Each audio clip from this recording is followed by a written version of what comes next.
Namaste, and welcome to my new Soul Horoscope Superscope. This is for Aries and Aries Rising. My name is Christopher Rayman Witecki. I'm a modern mystic and I'm a soul biographer. I'm a guy that just wants to study life and people and help them reach their destination of their heart. And this is my little new temple here, the Temple of Gaia, where we can talk about your soul and talk about what's going on. Now for the Aries and Aries Risings, I'll tell you what's going on. It's about career right now. It's about legacy. It's about your future. It's about your home and family. It's about your marriage. It's about your pride. That's what it's all about. And it's tough. It's one of the toughest moments probably in your life because you kind of have to squeeze a square peg through a triangle hole. And that's the universe's intent literally with Saturn in the 8th house, is to reshape you. Now the shaping is actually not necessarily exactly the way it may look, because although you may be like a big circle going through a triangle hole, even once you go through the triangle hole, you're probably going to change the shape once you get on the other side. So this is really about letting go of what's not important anymore in your life, letting go of the things that your heart doesn't really want, and that will give you clarity to see through this rain. Now, I love rain. It's so beautiful to me. It kind of washes away all the issues. Green is such a good healing color. And green would be good for you too, because you're such a red root chakra. So green, the heart, would balance you out. Red and green is Christmas. It's not an accident, right? So this week is about making that decision and commitment to the future. This is the future of you being dedicated to your heart. This is the future of you making decisions around your heart. Okay, not based on finance, not based on security, not based on what the husband or wife wants, but rather based on what your heart needs now, wants now, must have now, because the now is what it's all about, right? So let's take a look at the week real quick. Coming out of the weekend, it's a real test of faith. We have to go back and get some more rainforest here. There we go. It's too icy there. Test of faith. So emotions are seeking faith through the weekend, and you're breaking through and understanding what you need to do to change. On Tuesday and Wednesday, the moon goes into Aries, and so now you're feeling empowered, and emotions are on your side there. Oops, wrong button. Then on Wednesday, you're really making that decision. So the decision is on Wednesday to Thursday. You're going to take action. As you do, the moon moves into Taurus, and so you'll have emotions giving you empowerment and strength and self-confidence, which is good, and you can make some money. This is probably the good time to go for money. A lot of people are starved for money, but money is definitely a lure sometimes into the wrong direction, the wrong temptation. So be careful with false temptation or get-rich-quick schemes, because I don't think they would work out right now at all. That's just what I'm saying. So by Friday, you're manifesting what your heart already knew you needed to do, and that's what I mean, manifesting a new life, but it's something you already knew, and you're probably telling people about it, or you're really like journaling about it by this Saturn day. Should be interesting. So if you're new to me, you know, you've heard me say this before, but now I actually have kind of a graphic, which is that life and consciousness is really kind of a staircase consciousness. We are constantly building on top of consciousness, and that's what makes up reality. In fact, the 12 signs are the 12 states of consciousness that make up reality. And Aries, which is really interesting, is the 9th step. You're step 9. And so I'm going to start referring to you as step 9s, because step 9s have a certain personality. Notice that step 9 is way up there at the top. You know, and that's like the hardest step. That's right when you're doubting if you can go on, right there up at step 9, and that's kind of where Aries tend to perpetually put their life, is in that step. But what I want to invite you to do is actually come back into the step 1, I love, and to live your life looking at, standing at the bottom of the staircase, looking up, always knowing that you can get to step 9, always knowing that you can be there, but not having to live your life on the edge of that step. See, that was how you were born as an Aries or Aries rising, and Aries risings might do that at times, but that's not where you have to live. What I've learned is that we're supposed to live in step 1, I love, with our kind of butt grounded and eye protect, so to speak. So that's my cool new thing. So now I'm going to talk about the new scopes and how we're going to give you soul advice each week. And the way I'm going to do it is very simple. I'm going to adopt a philosophy that I picked up from the kids, because I think it's actually profound, as simple as it is, and it is the future as far as how to help the world live in peace. And I think it's a good future too for us and how we can relate astrologically. And it's really called PLUR. The horoscopes are now powered by PLUR, which is peace, love, unity, and respect. And to me, these 4 principles will keep us in harmony. I'm only going to explain this a couple of times in the beginning, but each week with the horoscopes, I'm going to help you stay in your peace, stay in your love, stay in your unity, and stay in your respect. And I'm going to do the horoscopes to relate to that so that you can, if you live in that state, if you live in PLUR, powered by PLUR, you're going to feel great all the time, okay?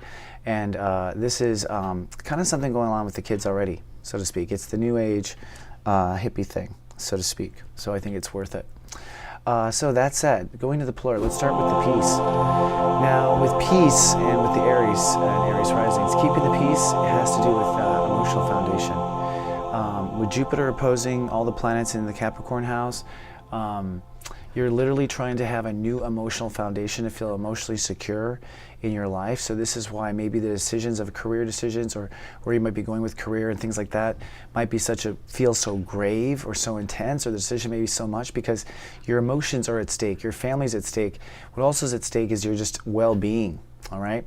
Now, part of this inner verse of you, the inner verse of you is that emotional part, and the truth is what we be in the inner verse is what we attract in the outer verse. So astrologically, it's the inner verse of how you deal with your emotions, Aries and Aries risings, that lead to having nice, stable things happen in the outer verse.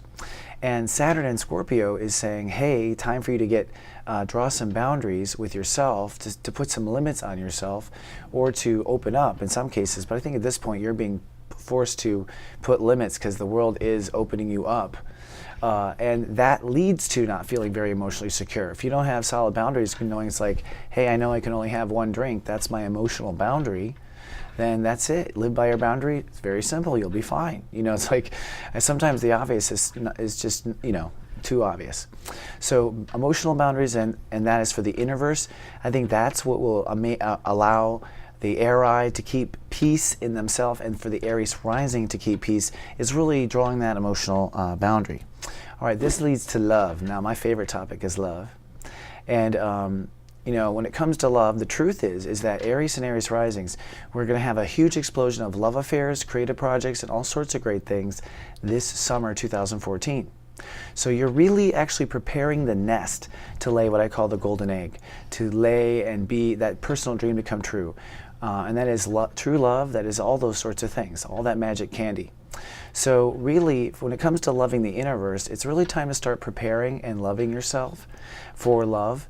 And if you're in love, we'll start preparing for greater love. Because one thing about love is it's infinite. You don't stop. So when couples say we're in love, it's like, great. And it's like, we fell out of love? What? Why'd you stop? Like, when did you stop? You should always be expanding. Just like the universe. I mean, I don't know about you, but the bullshit in my life always expands, so the love better. Right? So you want to be filling your inner verse with love. Why is this important? Because if you want loving offers in your career right now, which is what you're trying to draw in, or good career choices, you have to have that inner bread box full of nice cinnamon buns. Take that wherever you want to go. You know what I'm talking about. I'm trying to talk about your inner child here. Peace, love, unity. Unity is about the integrity of the self, and you know what? Unity comes from the fact that you know what you are and you are okay with it, and you are a solid unit. Usually we are not in unity when we are lying to ourselves or we're blocking something inside of ourselves.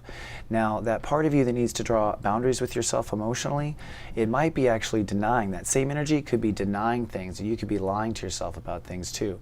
Because the universe is trying to exercise that part of your conscious awareness to move where the boundary is. See this little circle in my graphic?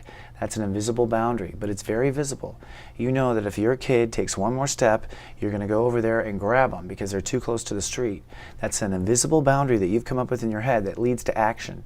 And see, that is magic waiting to happen. That's kinetic magic right there. So boundaries come to kinetic magic, things ready to happen, and we need to know our boundaries to have unity with ourselves, and we need to feel like we are a solid unit before we go try to connect in a marriage or a partnership. So one of the big areas going on for Aries and Aries risings is that They have a tug of war between their marriage and partnership and their ego. Now you want to be strong, you want to stay strong, you don't want to compromise your integrity and all that stuff, and you want to have fair marriages and all that stuff, but a lot of the issues and the problems in the marriages is that what I always call the marriage. And the marriage comes down to your inner-verse unity is not in a union. You're fighting with yourself. You aren't like 100% agreed with you in the mirror before you go to the marriage, or you go for the job, or you go to talk to the kids. And because you haven't got full sign-off by your own inner team, okay, you're not in a place to negotiate in the world yet. So it's like setting out, our Secretary of State when, Barack Obama is fighting with everyone inside. Well, that's what we do, isn't it? That's what we do, isn't it? So I'm talking to myself here, as I like to say. So that's unity. Then finally, respect. This is where you want to totally sing that song. Respect is about respecting the boundaries, which respect it to me is about following through with what you've agreed with already with yourself. That means you honor the boundaries, And so you have to, once you say this is what's good for you, you have to be willing to work with yourself and do it. So again, it's the inner verse that's so important here. So for the Aries and Aries risings, the respect areas are respect the boundaries that you create, respect your emotions because you're sensitive and you're changing your emotional foundation right now. Respect the fact that you have time with your career. There's no rush. All right? These are the things I think Aries can tend to disrespect is time, their own boundaries because they can do anything and they know it, and sometimes they just go ahead and stomp over their own boundaries and then therefore sometimes stomp over or allow themselves to be stomped on, depending on if you're an introvert or extrovert on that issue.